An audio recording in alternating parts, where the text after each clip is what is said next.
This Al Jolson podcast is sponsored by the International Al Jolson Society, www.jolson.org. From the Kraft Music Hall broadcast of March 24th, 1949, here are Al Jolson and George Jessel reliving old times and old songs. Ladies and gentlemen, I expected to have Miss Betty Grable as our guest tonight, but she couldn't make it. So I got the next prettiest pair of legs, or rather prettiest pair of legs, I should have said, from 20th Century Fox. And they belong to George Jessel.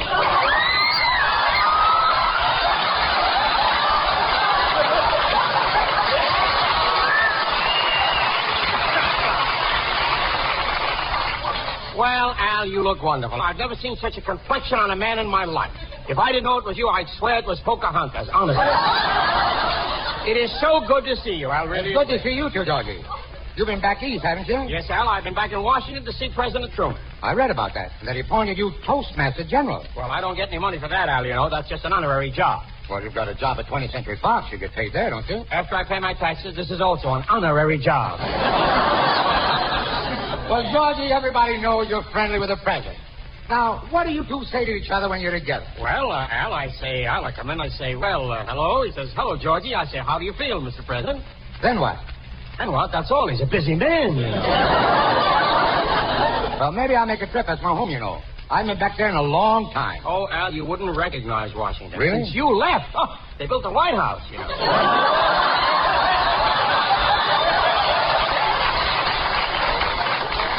Georgie, you're certainly going to be famous. You mixed with the president of Washington, and out here in Hollywood, you just had your footprints put in cement at Gorman Chinese Theater. That's right, Al. And my big toe is still wet. You can feel it there. I don't imagine anything like that would impress you, Al, because your footprints are right there, right next to Clark Gable. My footprints are next to Gable, but only during the day. At night when it's cold, they get up, walk over, and play footsie with Rita Hayworth. I want you to know it was a great honor for me to place my footprints alongside of those belonging to all the famous names of the amusement business. You see, Al, I have loved being an actor all my life. My career began when I was very small. You know, when I was 5 years old, I leaned strongly toward the stage. Then what happened? I kept falling out of the balcony. And finally, Al, my mother put a string on me, and I was the first yo-yo to play low stakes. Well, I guess I had to struggle more than you for my career, Georgie. I remember once I played a broken-down vaudeville house in Brooklyn, and I saw Florence Ziegfeld standing in the wings. When I came off, Ziegfeld said to me, I think it's a shame for you to bury a talent like yours here in Brooklyn. I said, you do, Mrs. Ziegfeld? He said, yes. Why don't you go to Hoboken and bury it? I can't believe that. I love the theater, Al. The theater has always been in my blood. The scenery, the grease paint, and the footlights, too. They're all in my blood.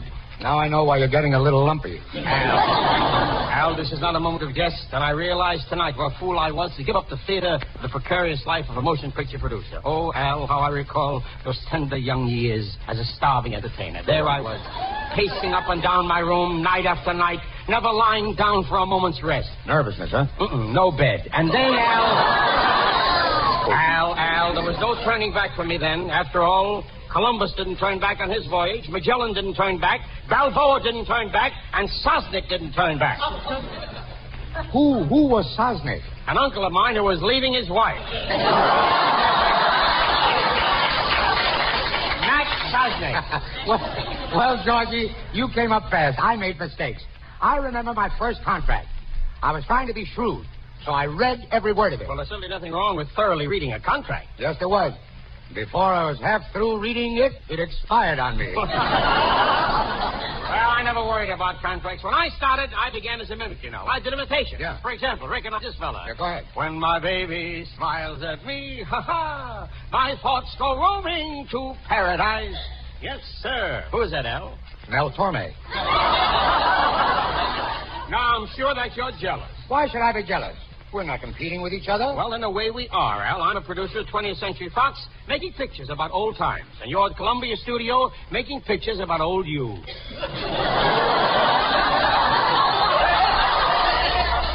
I'll admit one thing, Georgie. I'm jealous of your working conditions. All day long, you can look at June Haver in tights. But what have I got? Oscar Levant in baggy pants. Well, look at this. George Jessel and Al Jolson. Together, these two men have produced enough movies to sell 30 million bags of popcorn. Now, look, Mr. Levant, I don't mind your insulting me, but you should never utter one disparaging word about Mr. Al Jolson. Can you think of a greater name in show business? No. Can you, Al?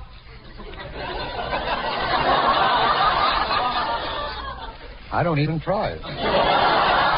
You know something, when you stop to think about it, where's the young talent going to come from? What's going to happen when Jolson retires? He'll take 5 years off and come back again. And he'll do it, too. You know, Al, when Jessel was talking about being a mimic in the old days, I was thinking, that was about the time you were doing pretty well with Little Doc Statter's minstrels. That's right, Oscar. Georgie, I'll tell you what. Let's you and I be N-men. Mr. Skin and Mr. Bones. And Oscar, you be the interlocutor. Okay? Here we go. Gentlemen, be seated. Mr. Asa Skin, I heard you were at a banquet the other night. Was the food good? The food was delicious, Mr. Interlocutor, but the service was terrible. You mean they were slow in serving it? Slow?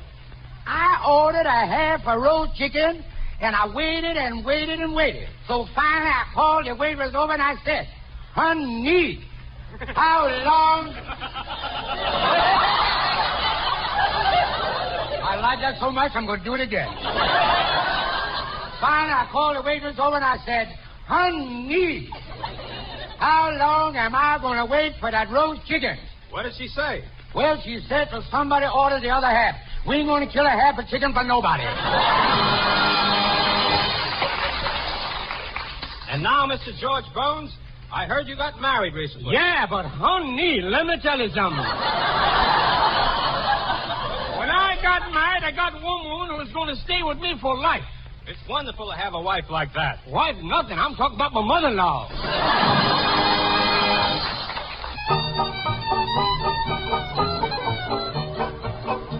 I went for the races the other day, doo-dah, doo-dah. I lost my gal on my next week's pay, doo-dah, doo-dah day. Don't mind I lost my pay, but hated to lose my girl. And I got mad when I found out she was stolen by Milton Berle. Oh, he steals everything. Take anything. Oh, yeah. Yeah. They want me on the picture screen, doo-dah, doo-dah, to play a lover in a scene, doo-dah, doo-dah day. I'll gladly take the job in a love scene hot with sparks. I'll play a lover on the screen without any Larry Parks. I don't need him. Oh, you don't need nothing. Walk out on any tennis show. Yeah, walk out on Skelton, too. Some folks say, how old is Al? Doo-dah, doo-dah. They say Abe Lincoln was my pal. Doo-dah, doo-dah day. Don't guess or you'll be wrong. Just listen to Jolson's song. But if Benny's only 39, we all should live so long. We all should live so long.